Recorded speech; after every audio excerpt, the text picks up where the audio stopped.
위독한 어머니 소식을 듣고 기쁜 마음이 들었는데 왜 그랬을까요?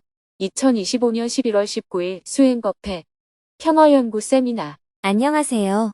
오늘은 정토회 회원들이 자신의 수행을 점검하는 수행법회가 열리는 날입니다. 스님은 새벽 수행과 명상을 마친 후 수행법회를 하기 위해 정토사회문화회관으로 향했습니다. 3층 설법전에는 100여 명의 대중이 모여 있었습니다. 오전 10시가 되자 삼귀이와 반야심경 독송으로 수행법회가 시작되었습니다. 정토회 회원들은 화상회의 방에 접속해 온라인으로 법회에 참석했습니다. 주간 정토행자의 소식을 영상으로 본 후 참석한 대중이 3배의 예로 스님에게 법문을 청했습니다. 먼저 스님이 여는 말씀을 했습니다. 스님은 다가오는 1차 천일결사 회양수련에 대해 안내한 후 기복적 신앙을 넘어 스스로 행복을 가꾸고 사회적 가치를 실천해온 정토회 활동의 의미에 대해 이야기해 주었습니다. 11월도 어느덧 중순을 지나고 있습니다.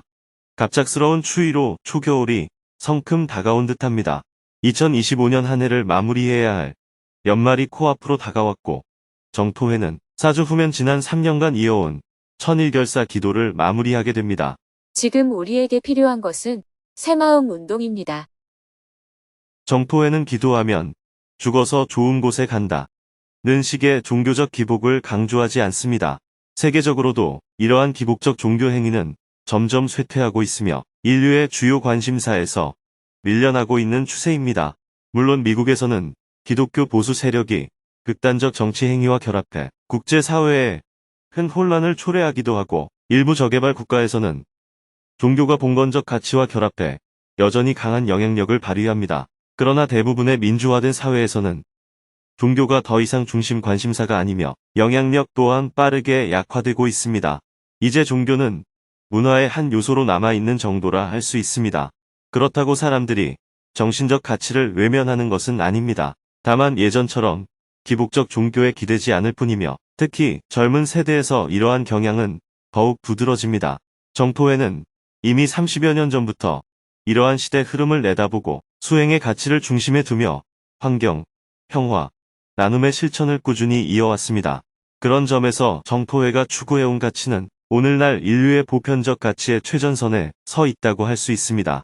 특히 행복학교와 행복시민운동이 국민들에게 잘 정착된다면 대한민국 사회를 새롭게 리셋하는 중요한 기반이 될 것입니다. 1970년대 경제적으로 매우 궁핍했던 시절 온 국민이 우리도 한번 잘 살아보자 는 마음으로 자발적으로 참여의 나라의 기틀을 세웠던 새마을 운동이 있었습니다. 이제는 우리의 행복은 우리가 스스로 가꾼다 는 새로운 새 마음 운동이 필요한 시대입니다. 불교를 보다 쉽고 바르게 이해하도록 돕는 프로그램이 깨달음의 장과 정토불교대학이라면 행복학교는 불교적 형식을 뛰어넘어 누구나 행복으로 나아갈 수 있도록 하는 훌륭한 모델이자 사회적 운동이 될 것입니다. 여러분이 스스로 행복해지는 수행을 하는 것도 중요하지만 주변 사람들에게 그들의 상황에 맞게 정토불교대학이나 행복학교를 권해주는 일 또한 매우 뜻깊습니다. 그렇게 하면 그들도 좋은 법을 만나 방황에서 벗어나 하루를 살아도 행복하고 보람있게 살아갈 수 있습니다. 저는 이 활동이 얼마나 중요한 일인지 꼭 말씀드리고 싶습니다.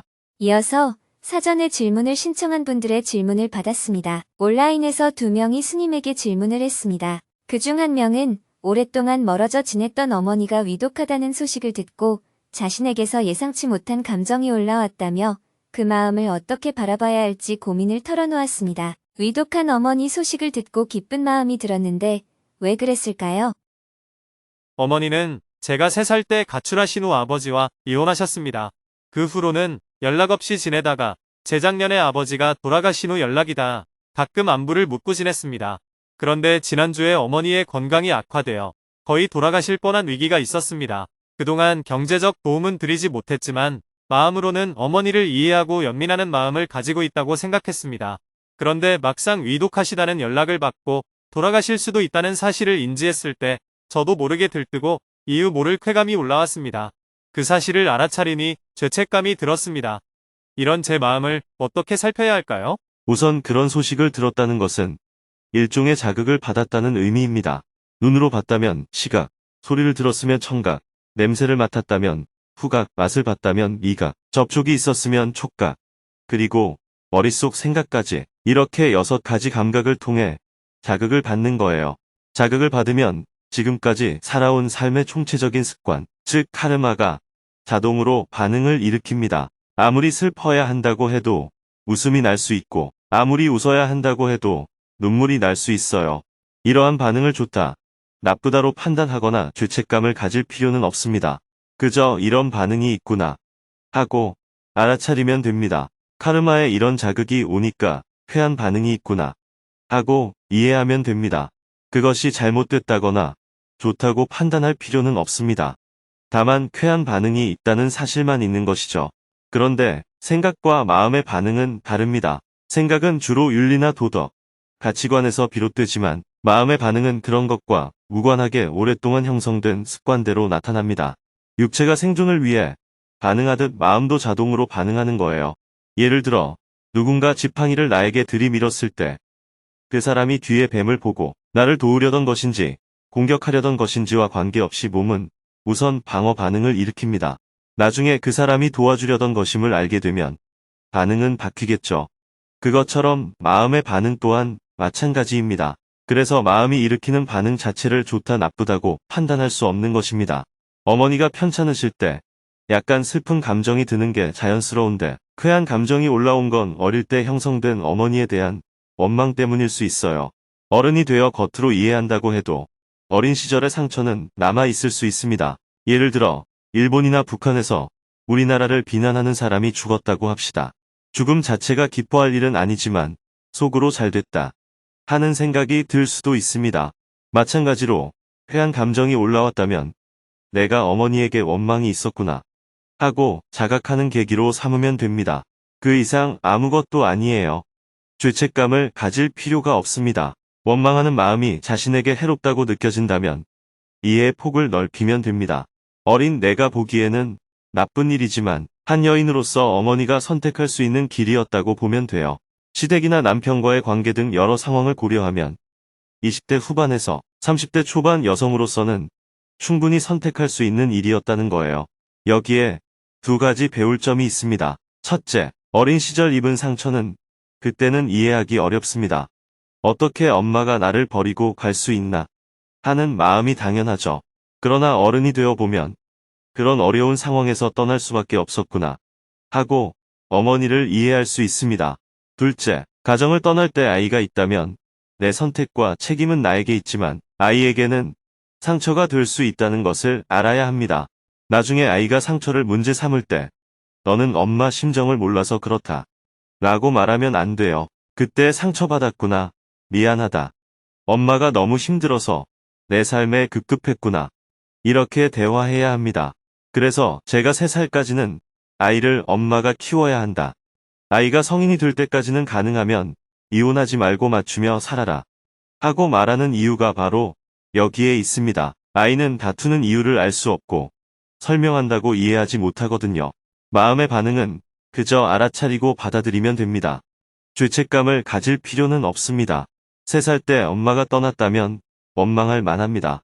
이유가 어떻든 원망은 자연스러운 감정이에요. 질문자의 잘못이 아니에요. 다만 원망을 붙잡고 있으면 자신에게 손해입니다. 어린 시절에는 상처를 받을 수밖에 없지만 어른이 된 지금은 어머니를 충분히 이해할 수 있다는 마음을 가져야 합니다.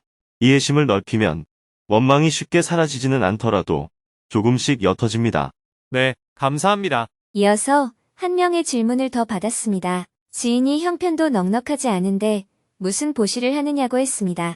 보시는 적당한 때가 있는 것인지 궁금합니다. 답변을 하고 나니 법회를 마쳐야 할 시간이 되었습니다. 다음 주에 예정된 다양한 정토회 행사 소식을 영상으로 본 후 사홍서원으로 수행법회를 마쳤습니다. 점심 식사를 한 후 오후 1시부터는 평화재단 회의실에서 북극해 시대의 북극의 변화와 그 의미를 주제로 열린 평화재단 연구 세미나에 참석했습니다. 오늘 세미나에서는 김석환 한국외국어대학교 초빙 교수가 2시간 동안 깊이 있는 발제를 해주었습니다. 교수님은 북극해 시대가 기후변화로 인한 해빙 가속화에서 비롯되며 이로 인해 자원 개발, 북극해 항로 개척, 해륙 복합 물류망 구축, 그리고 강대국 간 지정학 경쟁이 본격화되는 전환기에 접어들었다고 설명했습니다. 그리고 북극해 시대가 과거 에게해, 지중해, 대서양, 태평양 시대처럼 해양이 세계 질서를 규정하는 새로운 문명사적 전환의 계기가 될 것이라고 전망했습니다.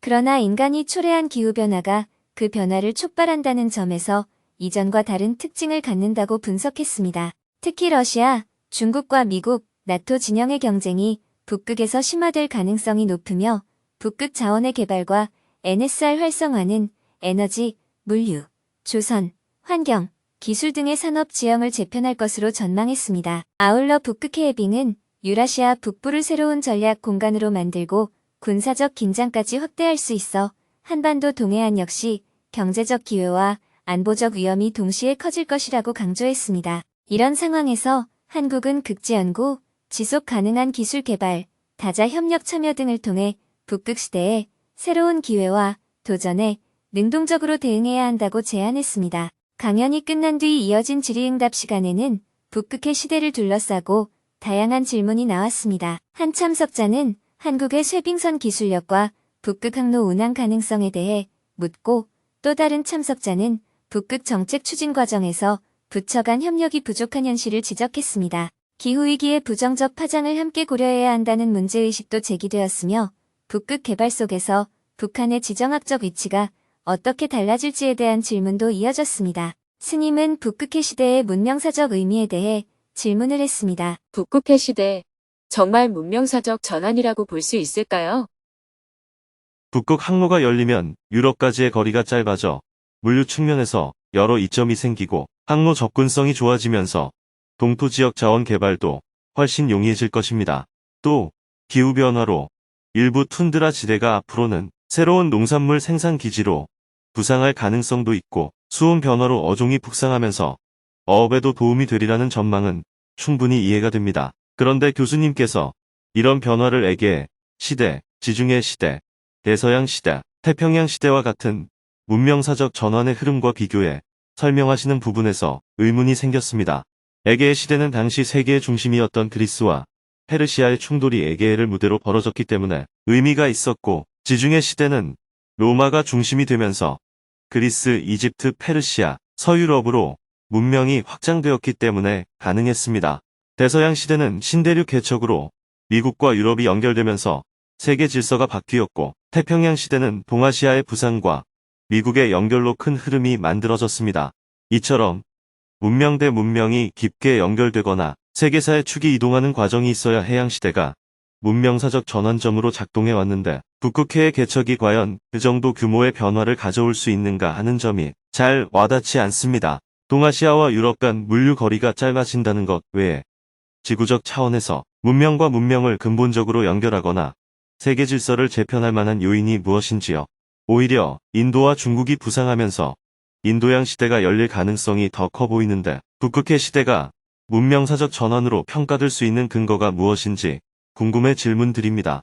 이에 대해 김석환 교수는 북극해 시대의 개념은 단순한 항로 개척을 넘어 기후변화가 인류 활동의 공간 구조를 근본적으로 재편하는 문명사적 사건이라고 설명했습니다. 인터넷 공간이 발명과 발견의 경계에서 새로운 인간 활동 영역을 창출했듯 해빙이 열어주는 북극 공간 역시 기존 지리적 상상을 넘어서는 새로운 연결과 활동을 가능하게 한다고 강조했습니다. 그리고 기후변화가 인간뿐 아니라 지구 생태 전체에 영향을 미치는 만큼 북극의 변화는 유토피아와 디스토피아 가능성을 동시에 품은 거대한 문명 전환의 계기로 이해해야 한다고 설명했습니다. 다시 스님은 기후변화에 따른 농업 지도의 재편 가능성에 대해서도 추가로 질문했습니다. 기후위기 속에서 새로운 농업지대가 열릴 수 있을까요? 기후위기가 가져오는 부정적 영향은 이미 여러 곳에서 뚜렷하게 드러나고 있습니다. 그런데 한편으로는 기온 상승이 새로운 농업지대를 만들어낼 가능성도 있다고 생각합니다. 예를 들어 미국에서도 과거 로키 산맥 인근은 황무지였지만 지하수를 이용한 관계 기술이 확대되면서 경작 가능 지역이 점점 서쪽으로 넓어졌습니다. 이런 변화처럼 시베리아의 툰드라 지역이나 캐나다 북부 일부 지역도 기온 상승으로 인해 앞으로는 밀농사가 가능해지는 등 새로운 농업지대로 전환될 여지가 있는지 궁금합니다. 제가 최근 파키스탄을 방문했는데 히말라야 영구 빈설이 녹아 인더스강 수위가 내려가면서 오랜 기간 유지해 온 관계수로 체계가 제대로 작동하지 않아 농토가 대거 황무지로 변하고 있었습니다. 방글라데시처럼 강 수위가 낮아지면 바닷물이 거슬러 올라와 평야가 소금기로 뒤덮여 농사가 불가능해지는 사례도 늘고 있습니다. 이렇게 기존 농업지대가 기후위기로 급격히 쇠퇴하는 상황에서 반대로 그동안 농사가 어려웠던 북부 지역이 새로운 식량 생산지로 전환될 가능성은 매우 중요한 문제라고 생각합니다. 그래서 묻고 싶습니다.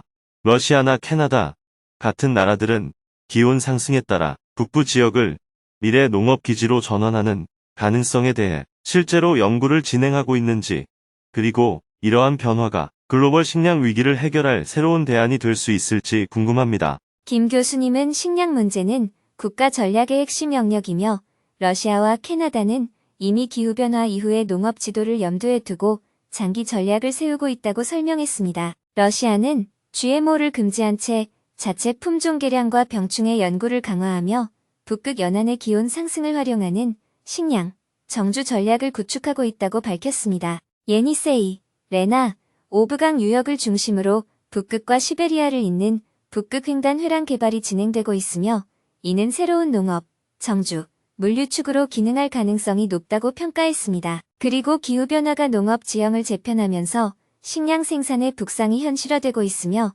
이에 따른 정주 인구 이동과 새로운 산업, 도시 전략이 강대국 중심으로 이미 논의되고 있다고 설명했습니다. 짧은 시간이었지만 산업, 정책, 기후, 국제 정치까지 폭넓은 주제가 오가며 북극의 시대가 던지는 다양한 과제를 함께 살펴보는 자리였습니다. 발표와 토론은 3시간 동안 이어졌습니다. 오후 4시가 다 되어 다 함께 기념사진을 찍고 세미나를 마쳤습니다. 스님은 김석환 교수에게 감사의 마음을 전한 후 곧바로 평화재단 기획위원회 회의에 참석했습니다. 북미 관계 개선에 대한 전망을 모색한 후 갈수록 심해지는 여야의 대립을 어떻게 개선할 수 있을지, 평화재단은 어떤 역할을 할지 이야기를 나눈 후 회의를 마쳤습니다. 해가 저물고 저녁 7시 30분에는 저녁반 수행법회 생방송을 했습니다. 3층 설법전에는 80여 명의 대중이 자리하고 정토회 회원들은 온라인 화상회의 방에 접속했습니다. 주간 정토행자의 소식을 영상으로